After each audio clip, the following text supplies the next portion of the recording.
Welcome back to my channel. Today, we are heading to the most sacred and revered Shiva temples in the Panch Kedar yatra. Nestled in the heart of the Garhwal Himalayas and standing at an altitude of around 11,473 feet, this ancient temple is dedicated to Lord Shiva, where the navel and middle portion of his divine bull form are believed to have appeared and are worshipped. So, join me as I explore the second holy shrine of the legendary Panch Kedar circuit.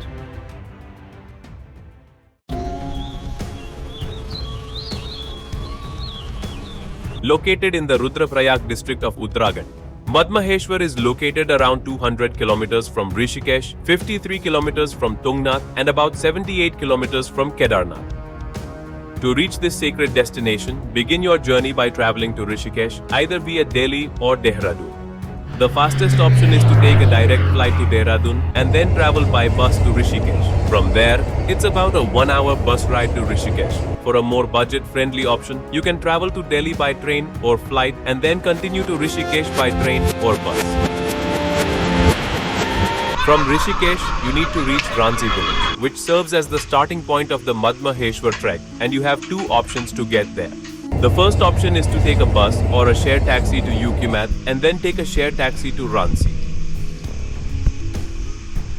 The second option is to rent a bike or a car from Rishikesh. You will find plenty of rental shops near the Rishikesh bus stand, so you won't face any difficulty in renting a vehicle. I started my journey from Chennai and traveled to Delhi by train. After reaching Delhi, I headed to the ISBT Kashmir Gate bus terminal, which is easily accessible by metro and takes around 45 minutes to reach. From there, I boarded a bus to Rishikesh. The journey took around 7 hours and cost about 440 rupees. From Rishikesh, I rented a two-wheeler to make the journey more flexible and adventurous.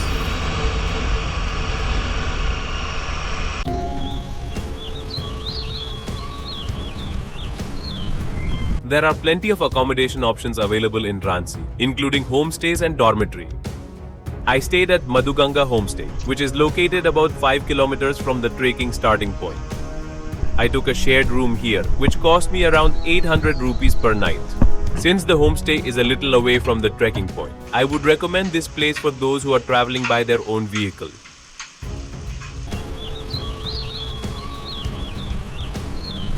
Madhyamaheshwar Temple usually opens every year in May and remains open for approximately 6 months before closing for the winter season. This year, the temple opened on the 21st of May and is tentatively scheduled to close on the 20th of November.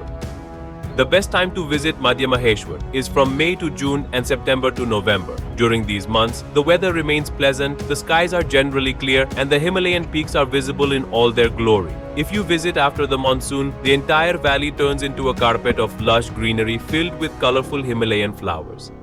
Avoid the peak monsoon season because of landslides and slippery trails. During winter, the temple remains closed due to heavy snowfall, and the deity is shifted to Ukhimath for worship.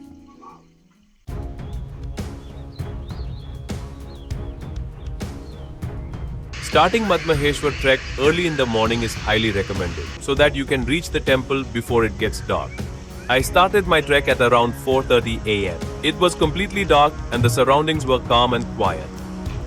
The trail started with a flat and easy path, but about 30 minutes of trek will take you through a steep downhill section.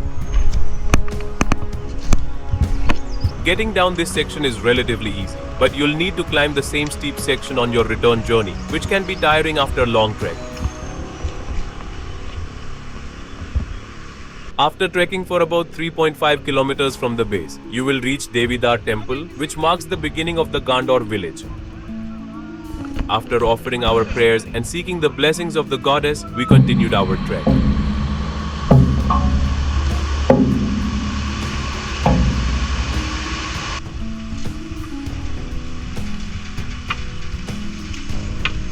Gaundar is the first major stop on the Madmaheshwar trek, provides basic food and accommodation facilities.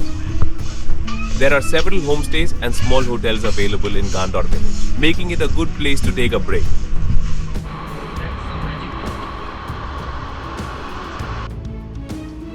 After taking a short refreshment break, we continued our trek.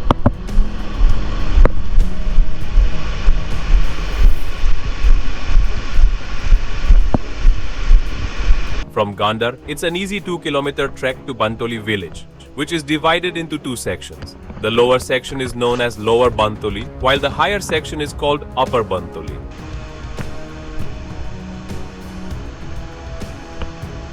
The main highlight of Bantoli is the confluence of two sacred rivers, where the Morganda Ganga and Madhu Ganga meet and merge to form the Madhyamaheshwar Ganga.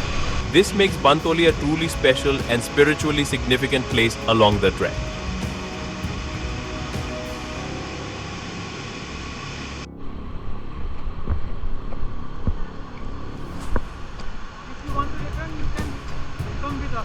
Okay, sure. The trail remains relatively flat and downhill until Lower Bantoli. Beyond this point, the uphill section begins and a short 15-minute climb will take you to Upper Bantoli.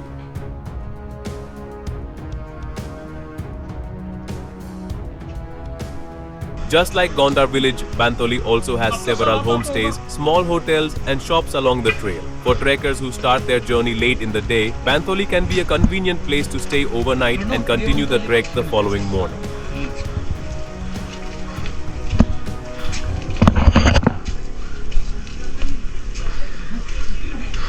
Beyond Upper Pandoli, the trail becomes steeper and the climb gets more challenging. After 2.5-kilometer ascent, we reached Katra. It's a small resting point with a few shops where you can grab something to eat, take a short break, or even spend the night if needed.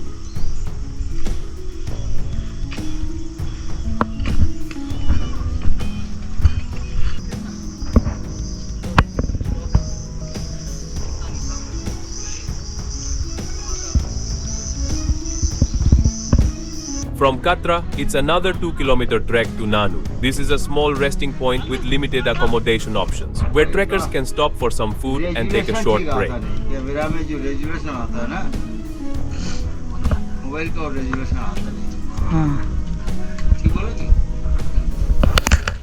We stopped here for breakfast and after a short 30-minute break, we resumed the trek.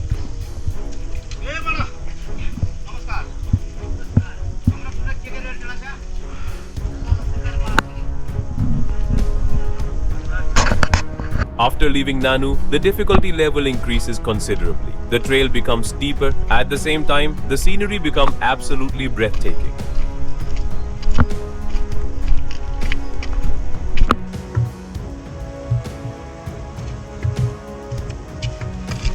You can also hire a horse to reach the temple. The cost is around 7,000 rupees for a round trip, although the price may vary depending on the season and the rider's weight. According to Hindu mythology, after the Kurukshetra war, the Pandavas sought Lord Shiva's blessings and forgiveness for the sins committed during the war. However, Lord Shiva did not wish to forgive them so easily. He took the form of a bull and disappeared into the Himalayas to avoid them. When the Pandavas followed him, the divine bull dived underground, and different parts of his body appeared at different places in Uttarakhand. This marked the origin of the Panch Kedar trek, which connects 5 ancient temples dedicated to Lord Shiva: Kedarnath, Madhyamaheshwar, Tungnath, Rudranath and Kalpeshwar. At Madhyamaheshwar, it is believed that Lord Shiva's navel and middle portion appeared, making this temple one of the holiest shrines of the circuit. After hours of steep climbs, stunning Himalayan landscapes and moments of spiritual connection, the journey finally ends at this peaceful and sacred temple in the Himalayas. There are plenty of stay options available close to the temple, including tent stay and homestay. Tent stays usually start at around 800 rupees per person, including food, so you can choose the option that suits you and plan your stay accordingly. From here, another 2-kilometer steep climb will take you to the Buddha Madhyamaheshwar Temple, where you'll also find a beautiful lake surrounded by stunning Himalayan landscapes. Unfortunately, due to time constraints, I couldn't make it to Buddha Madhyamaheshwar, but it is a must-visit spot for anyone visiting Madhyamaheshwar.